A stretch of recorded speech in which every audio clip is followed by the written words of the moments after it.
We got a big full moon coming up this week, y'all. And so that's what we're going to focus on, this full moon in Libra on April 12th. That is going to also be the same day its ruler Venus goes direct, y'all.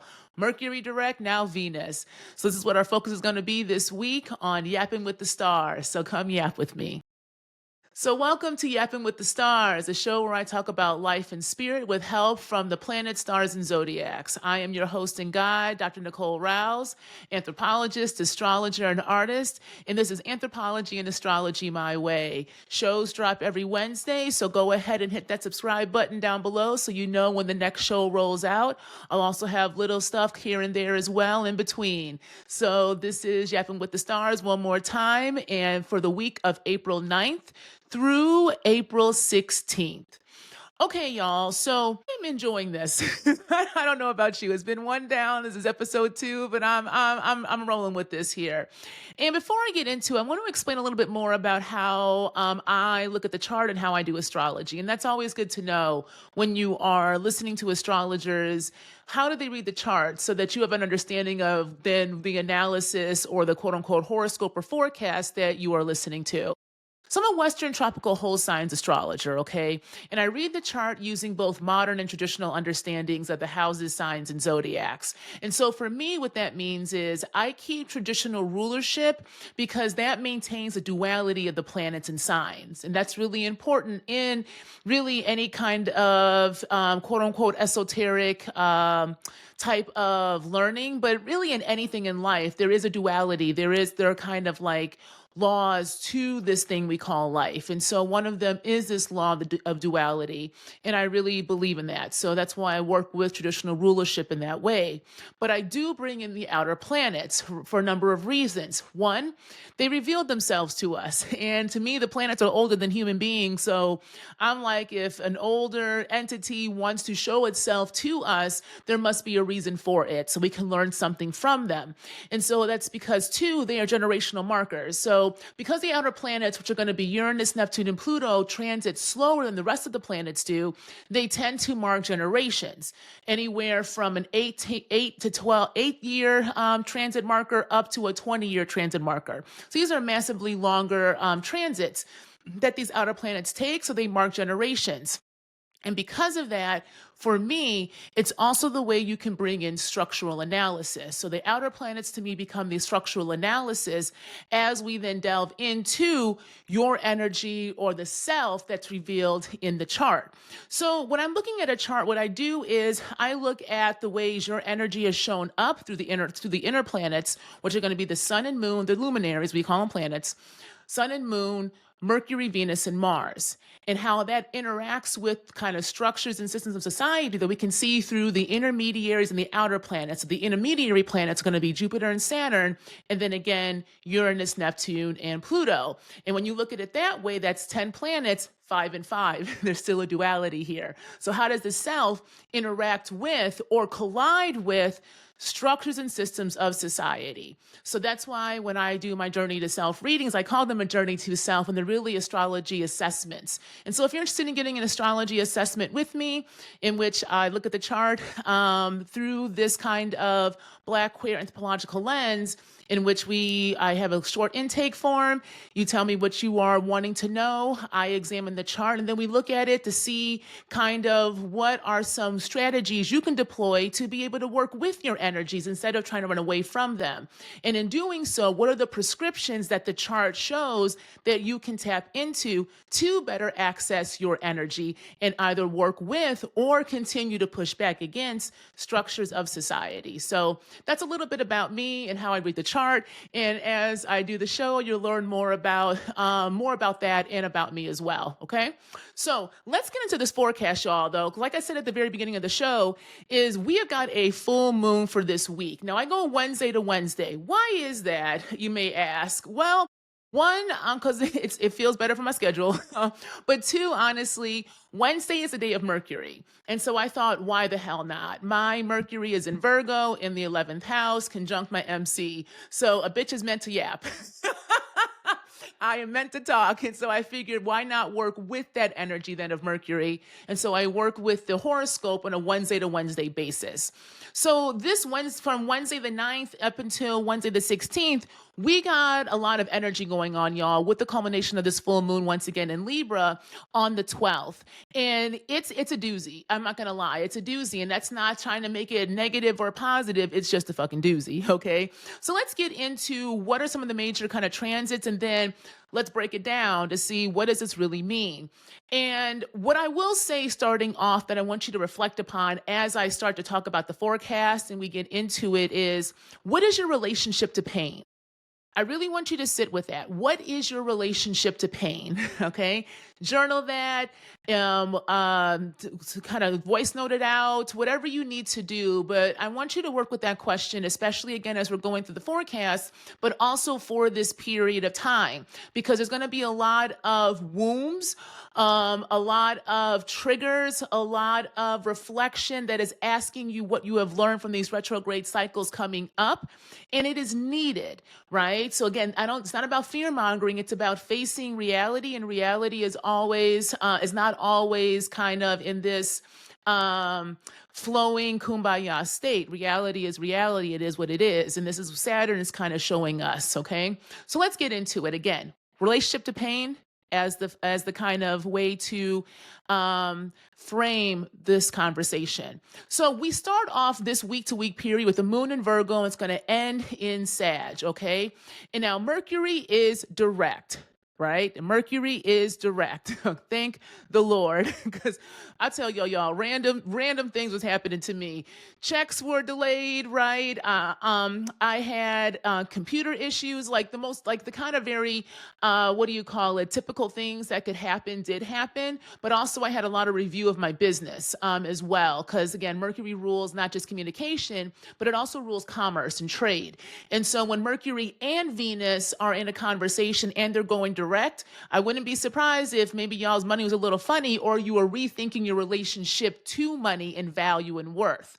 That's going to be a big thing. We're seeing this collectively with the stock market taken and these goddamn tariffs, right? But he did that during retrograde. So it's going to be interesting to see what happens in the US with Trump's kind of just chaotic, but very clear that he is doing what he wants to do now. There is no loyalty with the man who's never had loyalty to anybody, including his own damn self, right?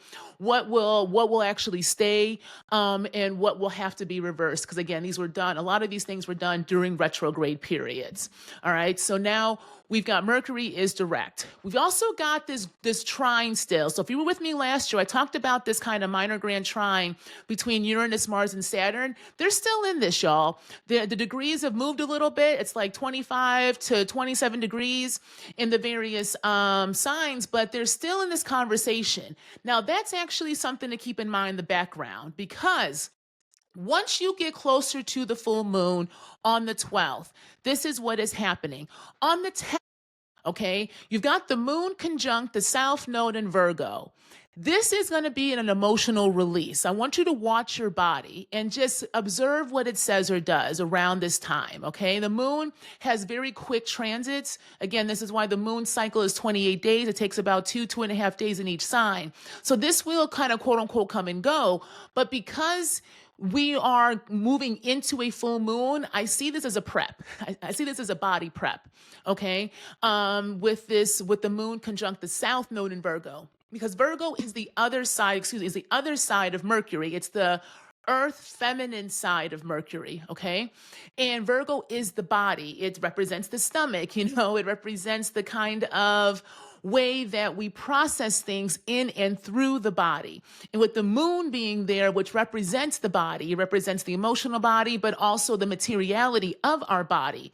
Okay, this is why the moon is exalted in Taurus, which is a Venus-ruled sign. Again, the body being an exaltation of the embodiment of the ability for the moon to be able to show up on Earth, right?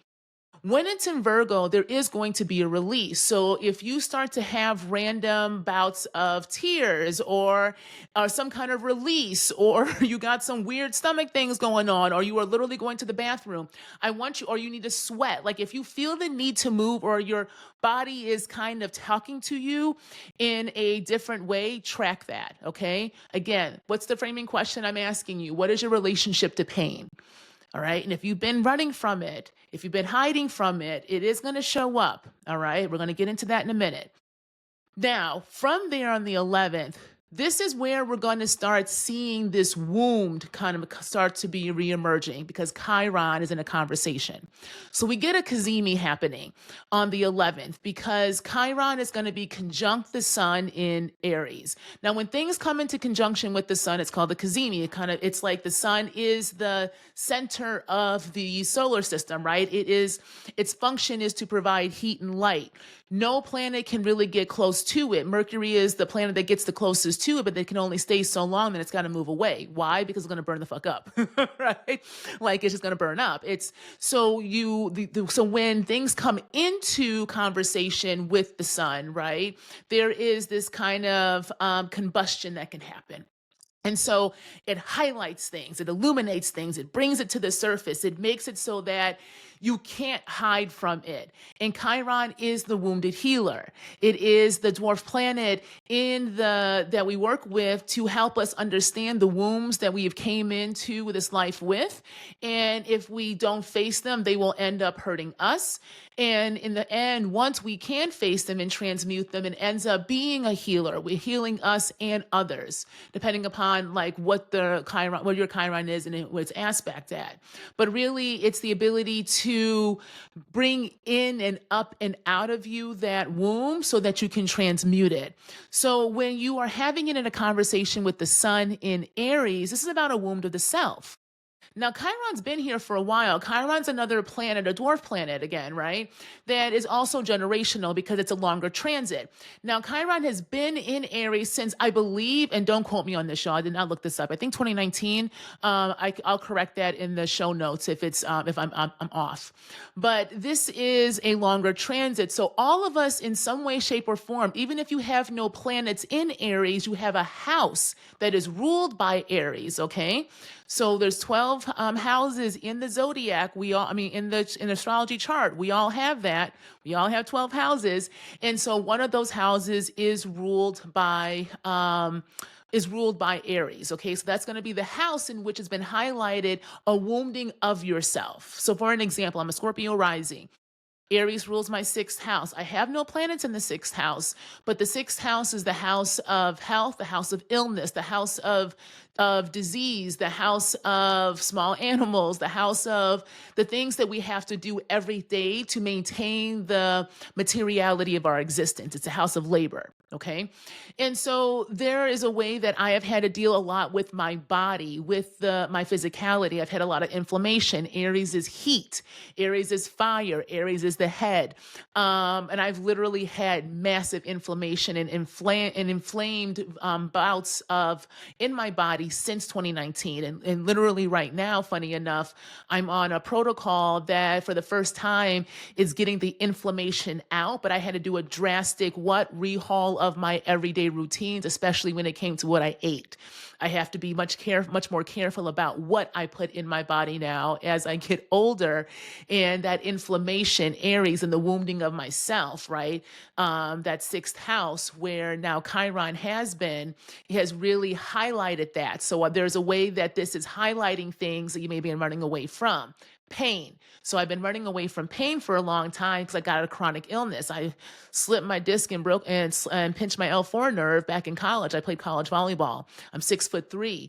And so my height, right, there's a way the taller you are, I'm learning as I get older, the gentler you have to be to your body. But I was not very gentle when I was younger, right? So I had a massive injury, a slipped disc, a pinched nerve. And because of that, I've had off and on pain for the past 2 decades, right? So there's a way that I've learned to see that pain as a companion, but also learn how to dull it. There's a disassociation that happens. There's a way that now I have had to face my pain head on by feeling that bitch. And I mean feeling it to the point where I could not sleep at night, where no matter what I did, I can't sleep on my back, never have since I was 19 with the injury, because I get my leg tingles too much. But there was a choice I had to make, and I'm going to get to this in a minute. Choice with this Libra full moon, I had to make a choice. I could, and it wasn't about making myself feel bad or not, or doing this binary. But I had a choice. I could really figure out how to get the inflammation out, or I could continue living like this. And I realized I didn't want to do that. I didn't break my life and divorce and change my job and all of that to continue to hold on to this pain. So there's been a lot of facing of it. But in that facing, y'all, is probably the first time in a long time where I don't feel it. Like between the diet and being on a pretty strict like protocol of, and it's all natural shit, but it's like turmeric and a couple of other herbs under the guidance of my chiropractor. Like it's for the first time in almost a decade where I'm pain free for the most part. Right. And I'm not selling you shit. I'll make that very clear. I'm not selling you nothing. I'm not telling you what to do. It's an example. I'm giving you an example of a literal example of facing pain. So this could be physical and or it can be mental, emotional, or spiritual. Okay. Now, why do I say that? Well, a couple of things. Aries rules the head, y'all. So I want you to also be careful of your head getting hot. If you've been feeling hot, if your head's been feeling hot, if you've been getting hot flashes, migraines, be cognizant of that, but also ask yourself, what is that pain trying to tell you? And I really do mean that. What is it trying to tell you? And I know we want to calm the pain down so that we can quote unquote feel comfortable, but that comfort is not lasting. So what does sustainable comfort look like? Well, in order for you to have sustainable comfort, you're going to have to face your pain, right? To get to the root of then what would comfort look like for you. This is Uranus and Taurus. Okay. So wherever Taurus is in your chart, again, we all have these signs in our chart, even if you have no planets in there, is where Uranus has been for, I want to say the past, 12 years or so. And it's going to be changing signs. So, right, this is the last outer planet changing signs for a few months. It'll ingress back and then change completely next year from Taurus into Gemini. But what it's been doing the past, decade or so is getting us to shake up the places that we are most stubborn in. Taurus is earth. It is fixed. It is the most fixed of the fixed signs. Even if you are a cardinal earth or a mutable earth, that is still a bit more fixed energy, even of those cardinal and mutable signs. Because it is earth, it is grounding, it is dirt, right? It's things we can plant, things that got to take root, right? There is a needed for rootedness, but roots do need to be shaken up sometimes. Roots do need to be transplanted. Some roots need to die if they are not actually feeding and doing what they need to do in order for it and everything else to live. This is what Uranus has been asking us to do. So there's been a shakeup, right? And so what we're experiencing right now is this kind of culmination of having to really ask yourself, where are you trying to go based upon what the hell do you actually need and do you even know? So for you to know, you have to move past what you thought was comfortable, because was that really comfortable, or was it keeping you content? Was it really safety and security, or was it stagnation and reproduction? Uranus is shaking it all up because we have seen the things that we have been told structurally. Again, Uranus being an outer planet, think of structural analysis. If we have been told these things are so safety and secure, Taurus being the earth sign of Venus, ruling things like food, infrastructure, pathways, how we get our food, right? If we were told all these things in the economic system based upon that, because Venus is the other part of money, that these were all stable. Well, besides Pluto and Capricorn shaking up the banks and all that, Uranus and Taurus said, how stable is even your food system, right? When you have no relationship to that system to begin with.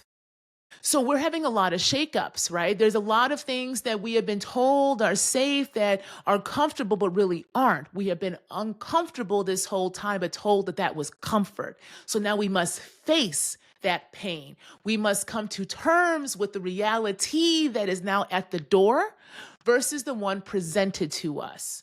And that goes back to all this Piscean energy, okay?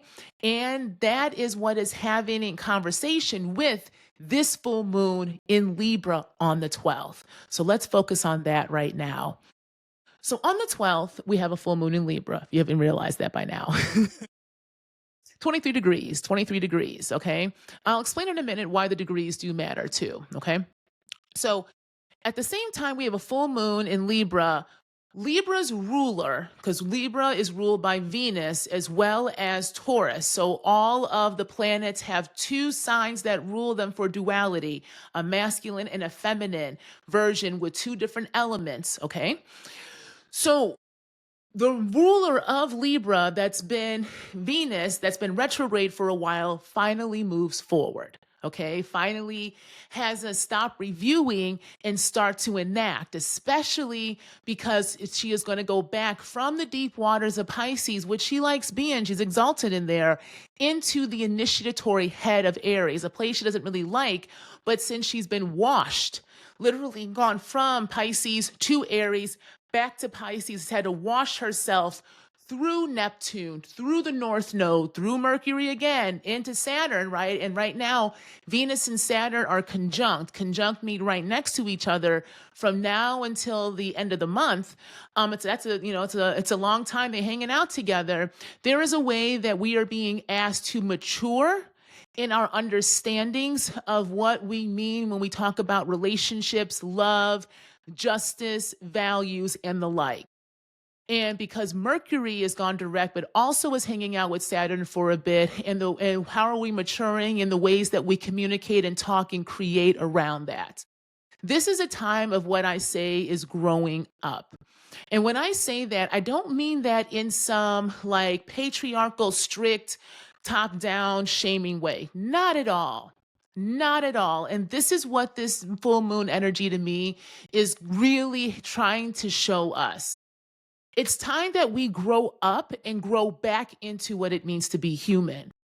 And that's why we're having to review all of these personal things. The inner planets have been making us do work for the past few years. If you think about it, again, the inner planets being the sun and moon, but that Mercury, Venus, and Mars. And Venus and Mars have been kind of dog walking us back and forth for the past few years between the retrogrades and between the retrogrades and the eclipses, because Venus and Mars have ruled the eclipses for a while. Okay, so you had Scorpio and Taurus, and then you had we just finished up Aries and Libra. Now, this full moon is not an eclipse. It's going to be the first full moon, I believe. Yes, first full moon outside of an eclipse cycle. Okay, but we just finished with the new moon in Aries, the Aries Libra eclipse cycle. So now what we're seeing in this first full moon in Libra is starting since October of 2023.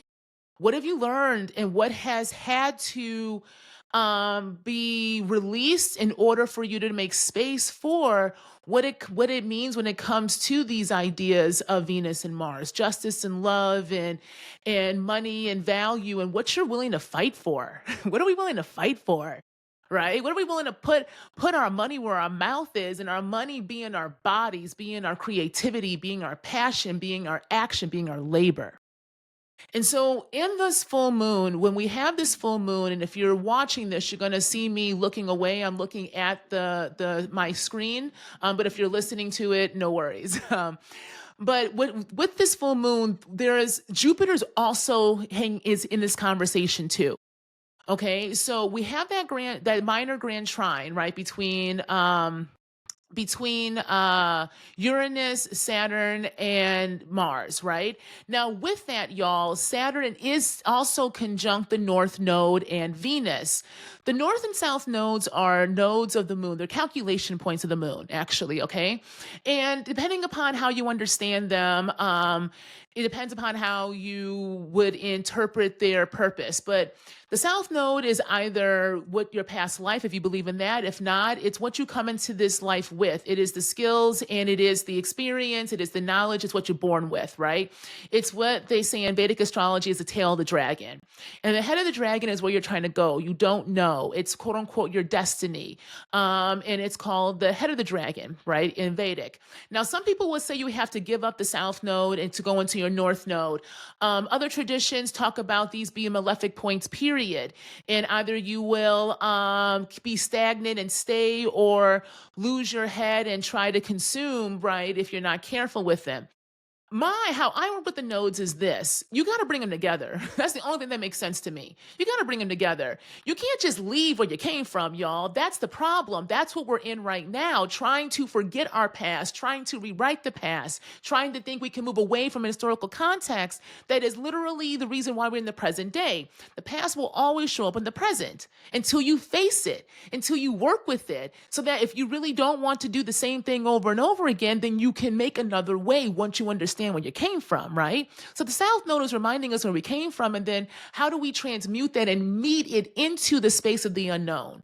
Because the North Node, as you don't know, it's scary. There's no body until you bring a body to it. It's a consumption, right? It literally is that monster in Nope. The Jordan Peele that I always say represents to me whiteness, but it represents the North Node too, with no tail, with no direction, with no grounding, with no body. Okay. So the North Node is destiny, though. It's fated things. These are things that, and it's actually fated, right? When you have Saturn, especially, kind of meeting it, and then these inner planets. These are things we have to face, okay? And so one of the things we're facing is, once again, our relationship to care, because this is Mars in Cancer. Mars will eventually next week, and we'll talk about this next week, make its way into Leo, right? And I know a lot of folks are going to be like, "Hallelujah, praise the Lord." But Mars's job in Cancer these past 6 months has been a deep one. Mars has been asking us to really reevaluate what we are fighting for and why, and the importance of the need to look to the home, look to where we come from, look to the foundations of what got us where we are. You know, people talk about Mars again being a detriment, but I want us, like I said, with the last episode, to re-examine detriment, especially in the present day, and who does that benefit? Because it is detrimental when we do not focus on what we need and mean by family. Cancer rules family, rules the home. In modern astrology, it is rulership with the moon, okay? And in modern astrology, it's the fourth house, but in Hellenistic and traditional astrology, it's the third house. And the third house in Hellenistic astrology is the house of the oracle, the house of the goddess, right? It represents the ways that the moon cycles were places that brought people together in ritual, because the third house is also actually our everyday rituals, our everyday routines. It is the house of communication. It is how we communicate. And many times we communicated working with the cycles of the moon. The fourth house is the home. It's the foundations. It's the root. It's the womb. It's the thing that nurtures us, right? Either way, we are being asked to review all that. We really are, right? These are the conversations that we are being asked to have. And what are we willing to fight for? Because the structures of society are dissolving. Saturn, Venus, the North Node, and Mercury are still in Pisces. Pisces is the deep water. Pisces is the end. It's the end of the zodiac. It dissolves things. And then Aries initiates things. It creates. It starts with the body, with the head, the creation, right? Fire. Remember, y'all, the fire element is an element of creation, okay? Y'all, they all are, but really fire is passion and creativity. So Saturn, which also rules things like structures, like actual things that take form, take shape.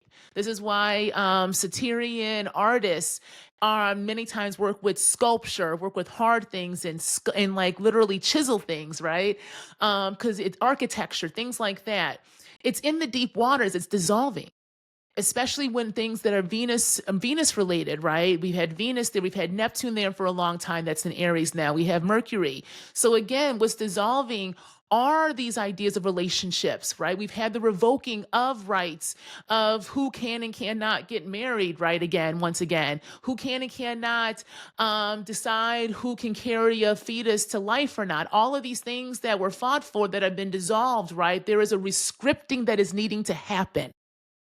But in order for us to rescript society, we have to delve into the deep waters, right? And ask ourselves then, what needs to be released? Because this is an opposition. Since it's in a conjunction with the North Node, it's opposing the South Node in Virgo. Virgo being Earth, being the mercurial Earth side, the feminine side, right? What do we need to let go of in terms of our relationship to these structures so that we do make space to create something new? And it can't just be a critique. The critique doesn't do anything if it is not allowing us to also create, right? And so this is where the body's coming in, because again, Virgo rules the body. What has to be released in the body so you can make space to allow creativity to come in and set the side with you, to trust you, to actually work with it. Okay. All of that is going on alongside this full moon.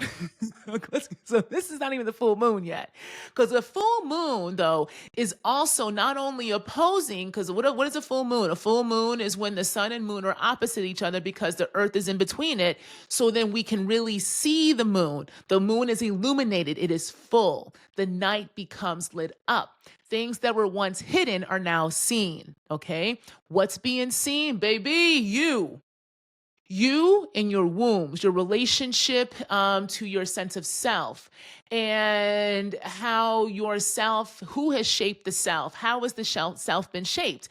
And it's going to really go back to the home once again. Why do I say that? Because this is in a T-square to Mars in Cancer. So Mars is having a few conversations, okay? This is why I'm saying this idea of nurturing and care, and what do we need in order to have the communities we say we want, right? Well, you have to be able to face your own self and ask yourself truly, what is it that you need? Can you be vulnerable with you?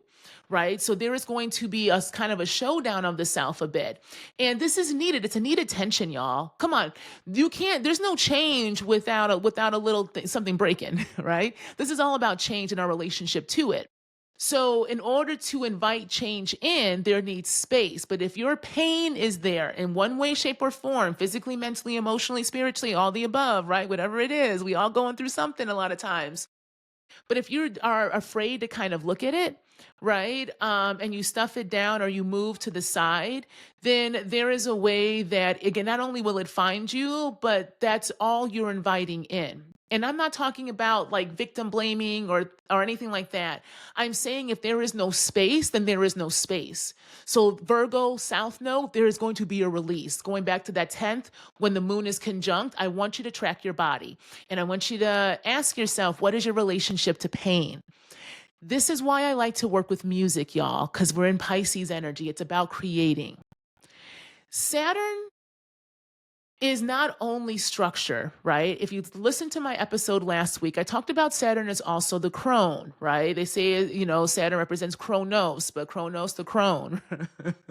I know Kronos is, y'all, but we got to move past the patriarchal society and understand there's different ways to interpret these planets too. If we understand Saturn to be the crone as well, the elder, the one who is asking us to mature, to grow up, and sometimes growing up is not easy, and there are some hard lessons one must learn, there is a way that, again, we are having to grow up in our understanding of what relationship and love is. And if you don't know what you need, then how can you express what you need for love? You see what I'm saying? How can we express as a society? How can we then create that? So there is a way that this energy in Pisces is also asking us to take seriously as well our play. The structures are dissolving. Saturn is the solidness is nebulous right now. And the planet, like I said last time, of Saturn is a gaseous planet. You can't step on Saturn. The rings of Saturn are not solid. They are fluid. Right? Ruled by Capricorn and Aquarius, it is earth and air. Again, those are more fixed fluidities. You know what I mean? Because it's also tradition. Some shit's got to stay, but it also knows that the only way that things can stay is if we also change. And we are in that time of needed change in order to figure out what the new structure is that is needed to be able to sustain us in these things we say, again, Mercury, we want. Okay, so reflect upon this, y'all, and really allow yourself to have the body start these conversations and then allow the mind to take a step back so that you can observe where it is that you are in need, right? Where it is that you have a want, where it is that you have a desire, and what happens if you didn't judge it for a minute so that you can get to the bottom of something. This is vulnerability because this is truth. Can you tell yourself the truth? Right. And I think that is a big part of this week. And it'll flow into next week as well, because this is the weekend. And then you have also Jupiter in this conversation as well, because Jupiter is in a loose trine to the moon, and again, the moon is in opposition to the sun and Chiron, and so because of this, Jupiter expands things, y'all. So, and since Jupiter is in Gemini, and we got the sun and Chiron in Aries, watch your head. Okay, literally watch your thoughts. You may have racing thoughts. You may have anxiety. You know, like I've been anxiety somebody. Listen, yes, okay. I have had me and anxiety have been doing punching bags right now, but there is a way that I've had to, once I've allowed myself to just sit with it versus trying to react or fix it, it's helping me really get to the bottom of a lot of my own fears that once I have faced those are allowing me to create again. So there's a way that I'm learning what creative energy feels like. And off the bat, it feels like fucking anxiety. Like that was something that shocked me. It's like, y'all know that show, what that kid movie? Out, it's like Inside Out 3, the middle age edition. Like, we're learning all these new emotions. And for me, and once you open up, y'all, and this is not one linear thing, it's not a one-time thing. It's not like you get it one time and it happens. This is really a process of, from these retrogrades we've had, Mercury, Venus for a while, Mars in Cancer beforehand, right? The ways that we have been forced to slow down, forced to ask ourselves to not just react, even though people have been reacting, because the minute Jupiter went direct in Gemini, folks lost their goddamn minds, right? But that's also what Jupiter and Gemini is trying to highlight for us right now before it moves into Cancer.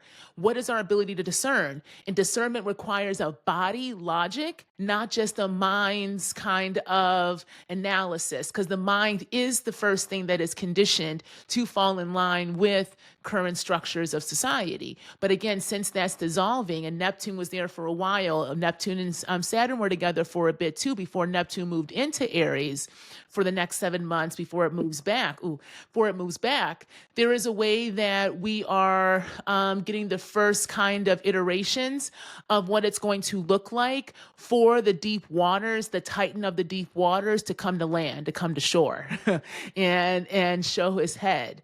And right now, again, we're seeing it in the U.S. with the head of state doing exactly whatever the fuck he wants to do and initiating things that are disrupting the kind of the foundations of society, right? But they've been disrupted. They have long been disrupted. There's actually, this is just a revealing of that. So if that is the revealing, and we are also being fed these kind of revisionist histories, right? These revisionist stories to get us to fall in line.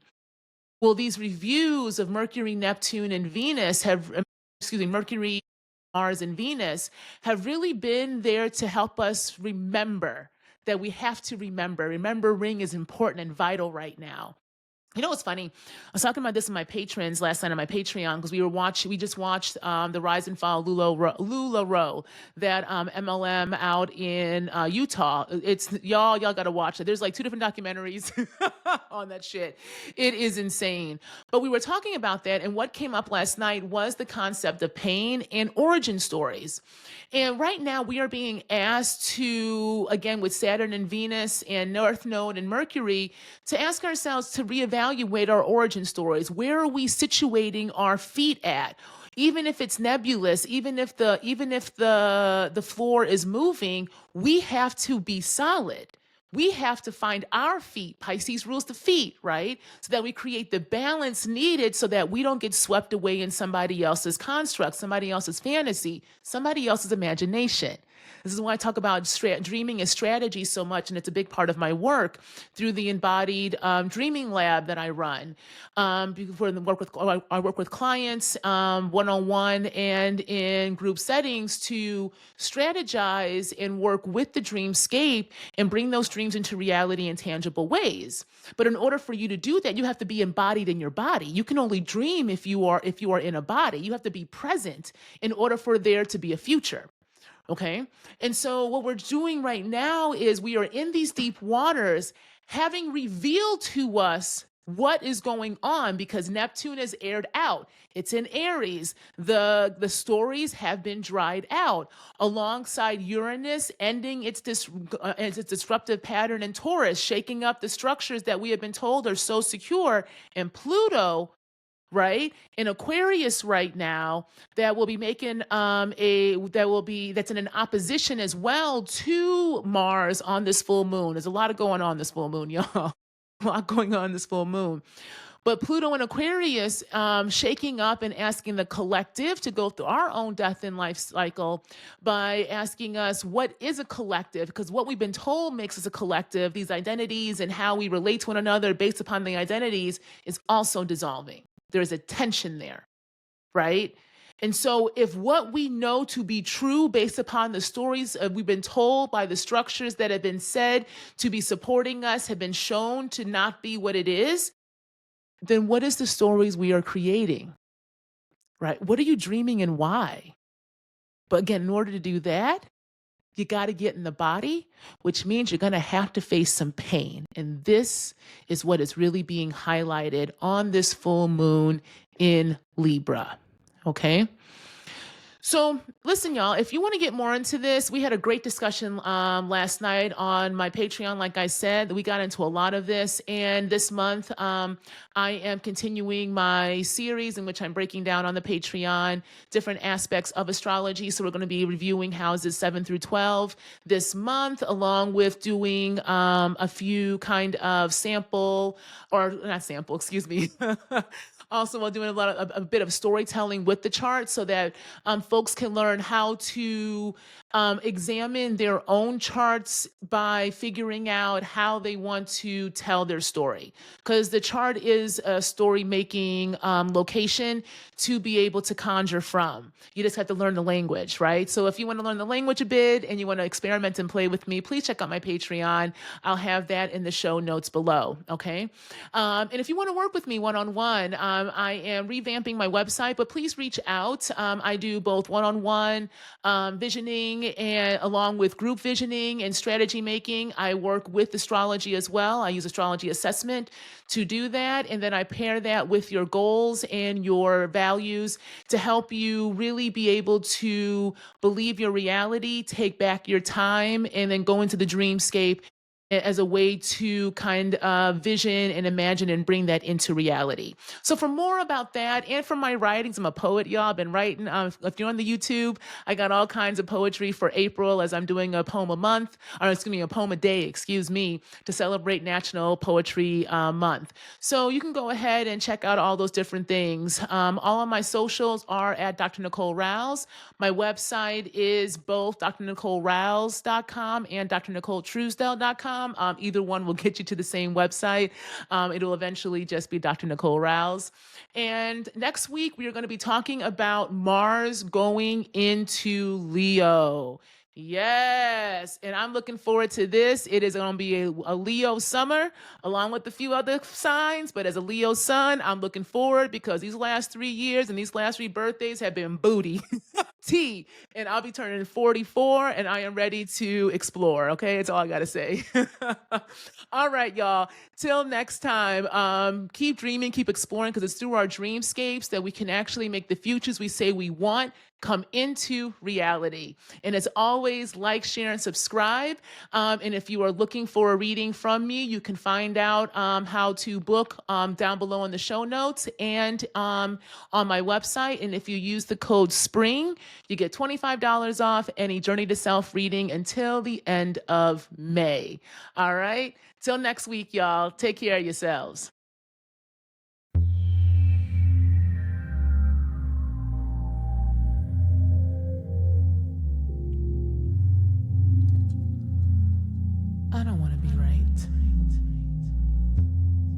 I just want to be free. Like Michelle sang. The Pisces, where we come from.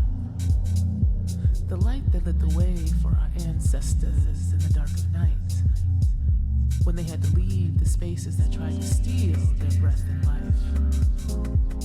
Reworking, while also learning how to work with the land that was also being worked. A land and people under duress. The trees did not ask if they wanted to participate in such brutal practices. Yet here they were. Here we are.